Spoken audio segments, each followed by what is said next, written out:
The Seat Leon has been one of our favorite hatchbacks since it launched in 2012. But with 4 years behind it, the family car was starting to fall behind newer rivals. That's why Seat has facelifted its most popular model, adding some extra kit and a subtle new look. The Leon was always a handsome hatchback, sportier and more youthful than the closely related VW Golf.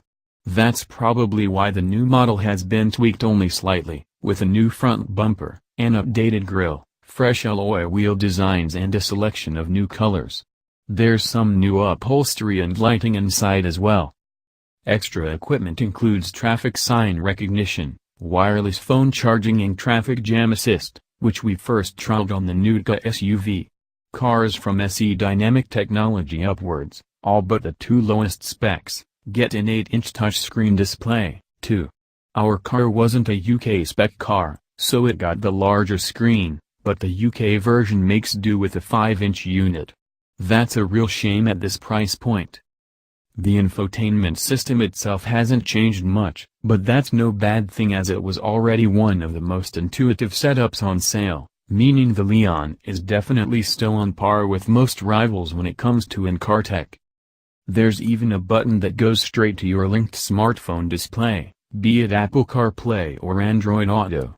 Either way, it shows that Seat knows how its customers are likely to use the system, as an extension of their phone. Elsewhere, the plastics remain a little scratchy in places, but on the whole the Leon's interior feels upmarket, and the dash is smart, if a little lacking in character. It's a shame, actually, as outside, the Leon remains one of the most attractive hatchbacks. As before, the Leon's driving position is a little off for taller drivers, but if you've found a comfortable position in the previous model there won't be an issue here. There's plenty of room inside, with decent rear legroom and decent space up front. The center console bin is a little small, and the cup holders are too shallow, though. It's still a comfortable drive, however, with the Leon striking a good balance between ride quality and driving involvement. The smooth Spanish roads of our test route didn't give much away about the car's on-road comfort, but the current car manages just fine in the UK, which hints that the new one will be just as good. In the corners the seat is composed with lots of grip. The steering is well weighted, although there's not that much feel. The lightweight 1.0-liter engine in our test car is new to the Leon range, having been used already in the VW Golf, and brings more agility. It's not as good to drive as a Mazda 3, but the Leon has a better balance of ability. The 113 bhp engine feels a little underpowered if you're not in the right gear, as the 200 Nm of torque is only available from 2,000 to 3,500 revolutions per minute. That means at low revs the tiny 3-cylinder tends to bog down, but luckily it's fun to rev, feels peppy in the mid-range, and the 6-speed manual gearbox is excellent. The shift action is smooth and the lever feels good in the hand, which all adds to the fun. Despite the impressive economy figures, there's still enjoyment to be had behind the wheel.